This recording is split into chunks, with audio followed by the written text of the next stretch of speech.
Let's talk about this guy, Rory Dames. Detailing allegations of emotional and verbal abuse by multiple former Red Stars players. Among those players, none other than Kristen Press, who had some really almost heartbreaking quotes, Julie, in this article with the Washington Post. She said, "I think Rory emotionally abuses players. He uses his power and status as the coach to manipulate players and get close to them. I was terrified of what Rory would do and say if he found out this was something I'd said. And then I was made to feel by U.S. Soccer that I was in the wrong. There was nothing to report and that this was acceptable. For so many women in this league, you think you don't have any worth. And if you stand up and you say what you think is right or wrong, nobody cares." Dames was another coach accused of misconduct, along with North Carolina's professional team, the Courage, fired coach Paul Riley following reports he sexually coerced multiple players. Another coach, the coach of the Washington Spirit, was fired earlier this week after the Washington Post reported he verbally and emotionally abused players. This now makes 3 coaches total. The National Women's Soccer League has fired in its ranks for misconduct since August. A lot of people aren't familiar with your story. What would you want them to know about the Paul Riley that you encountered and had to deal with? He's a predator. He sexually harassed me, he sexually coercioned, and he took away our careers. I think it's just really important, and why we wanted to share our story and share in so much detail, the damage that was done to our careers, but who we are as people.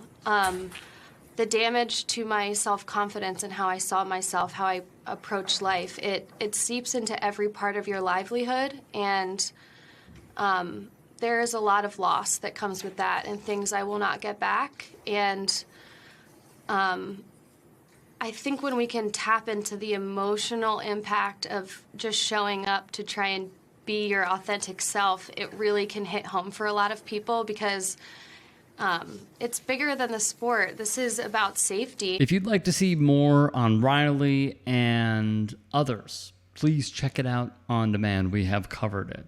Recall former Attorney General Sally Q. Yates. Are you familiar with 8 U.S.C. Section 1182? Not off the top of my head, no. Well, it is the binding statutory authority for the executive order that you refused to implement and that led to your termination. So it certainly is a relevant and not a terribly obscure statute. Do you agree that that is broad statutory authorization? I would, and I am familiar with that, and I'm also familiar with an additional provision of the INA that says no person shall receive preference or be discriminated against in issuance of a visa because of race, nationality, or place of birth. That, I believe, was promulgated after the statute that you just quoted. And that's been part of the discussion with the courts with respect to the INA, is whether this more specific statute trumps the first one that you just described. But my concern was not an INA concern here. It rather was a constitutional concern, whether or not this the executive order here violated the Constitution, specifically with the Establishment Clause and equal protection and due process.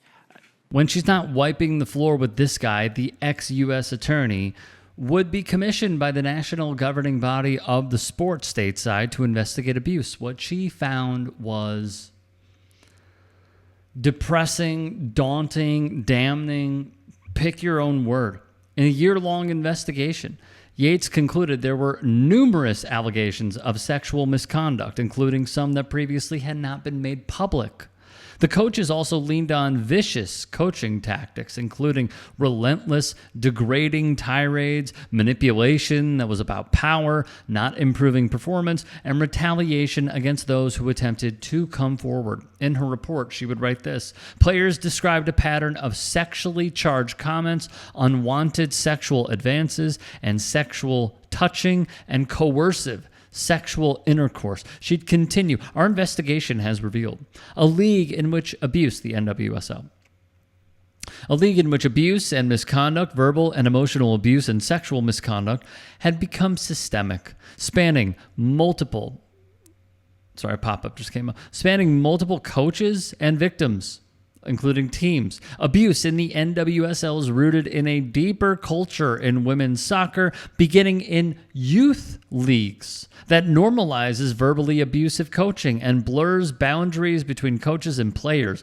The verbal and emotional abuse players describe in the league is not merely tough coaching, and the players affected are not shrinking violets. They are among the best athletes in the world. She'd also say teams in the NWSL and the Federation would minimize the reports or just ignore them altogether, fearing the legalities and negative press it could potentially draw to the league and the teams. The investigation, though, would interview, and I have the numbers, 200 people, over 100 players and coaches, team owners, and front office executives. Fast forward to present day, we introduce Safe Sport. Their mission statement, per their website, would read as follows. As reports of sexual abuse in amateur sport made headlines in the 2010s, it had become clear America deserved a safer sport culture. To achieve this, a new paradigm anchored by a new organization would be needed. Authorized by Congress to help abuse prevention, education, and accountability take root in every sport, on every court, dedicated solely to ending sexual, physical, and emotional abuse on behalf of athletes everywhere. From this need, the U.S. Center for Safe Sport was created. Now back to Dames. It's important to go over this. In 1998, he was accused of touching a youth player inappropriately while they sat alone on the couch of his apartment. Via The Athletic, she ultimately reports this to her school counselor because she's leaving for college, and Dames coaches her younger sister. The outlet would have more, citing the investigative report. Dames is said to have touched a female player's upper thigh, pinched a female player after she refused to massage him, punched a male player in the stomach at practice, and made repeated sexually explicit comments to youth players, including comments about foreplay and BJs. The DCFS caseworker determines the allegations were unfounded. More damning news from the Post. One woman told the outlet, the newspaper rather, that Dames cultivated an inappropriate relationship with her from the age of 14. Conduct she now sees as grooming. Once she turned 18, the woman said he used his power over her soccer career and the control he had long exerted in her life to have sex with her as she was still playing for him with the Eclipse in the early 2000s. That would not be all. 14 of Dames' former youth players told the Post that he was verbally and emotionally abusive toward them as teens, for many in ways that they say left lasting psychological damage. The owner of the Red Stars would go on to dismiss these complaints. At JustWomenSports.com, they said another example where Dames would allegedly refer to black players as thugs and question their hairstyle. It was described as a microaggression. Now, this is obviously the moment where an entity like Safe Sport would come into the fray and fulfill their promises, right? And also their purpose as an entity. Well, Dames, the ex-Red Stars manager, who was listed some 400 times in Sally Q. Yates' report, is no longer listed in the United States Center for Safe Sports disciplinary database, wrote Nancy R. Moore at USA Today Sports. Very important to note, U.S. Soccer was also left dumbfounded via their own statement. While his coaching license is still suspended, he can coach without one, including with the youth and their teams. And while Safe Sports said they will not comment on such a move, they signaled it could be because of a few things. Probation that he was placed on, he may have served a suspension, or he was issued a warning. Gus Garcia Roberts of the Post would write for his piece. According to interviews and records reviewed by the Post, Safe Sport shelved the Dames case through what it calls an administrative hold, meaning the matter is considered closed for now without findings and that the agency no longer has any restrictions on the coach. Kind of big. I'll save my thoughts for the end. Dames' attorney, Susan Bogart, denies the allegations, labeled them false, and basically says that they are untrue. And doing what a lawyer should do. Defector's investigative reporter, Diana Moskovitz, wrote in her piece, "To be blunt, I have lost count of the number of congressional hearings I have watched and articles I have read or even written myself that all circle around the idea of what do we do about this abuse in sports? And why are so many coaches who are accused of abuse still coaching? Yet here we are years later with a coach with a long history of abuse disappearing from the Safe Sport database and no public explanation, at least not yet, about why. The question that loom over this is, what does the U.S. owe its athletes, be it the ones who bring U.S. Olympic glory or the person who tops out at a pretty good college, or even the kid who is just doing this for fun? What level of safety? What quality of coaching? And yes, at the highest levels, what compensation? But those are much thornier questions. And for now, it's understandable if people are upset that they can't even find out why Dames isn't in the Safe Sport database. So,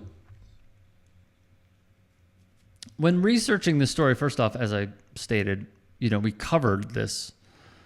But to see the level it has gotten to, where Coach Dames is no longer on the list, and Safe Sport will hide behind, we don't comment on these matters, yada, yada. We have seen in the past how if a coach gets off on previous mishaps or even criminality in some cases, not saying it's his, but in the past with other coaches, and they are allotted a longer leash, there is a deep-seated fear, rightfully so, of a lack of repenting, but also that it could come up again. And what you want to do is nip it in the bud by saying this is a coach who has this history and he should not be allotted the idea of being hired. Yet with Safe Sport, they are signaling that it is A-okay. And that is the crux of the issue, is that you have someone with this history who clearly, if the allegations are true, and we've heard from Kristen Press and other very talented soccer players who have said, this went on, this is what happened, I was groomed, I was abused, I was sexually abused. Where exactly, if it is to be believed that this occurred, where do we draw the line? Would you want a family member playing under this person? Would you want your own daughter playing for this person? I would tend to think no. Yet what they are showing as an entity is he's free to be hired. And I have a serious problem with that. You should have a serious problem with that. And until we riddle out those that clearly show quite evil tendencies in their approach to coaching, the sport will not be better and it will not be safer.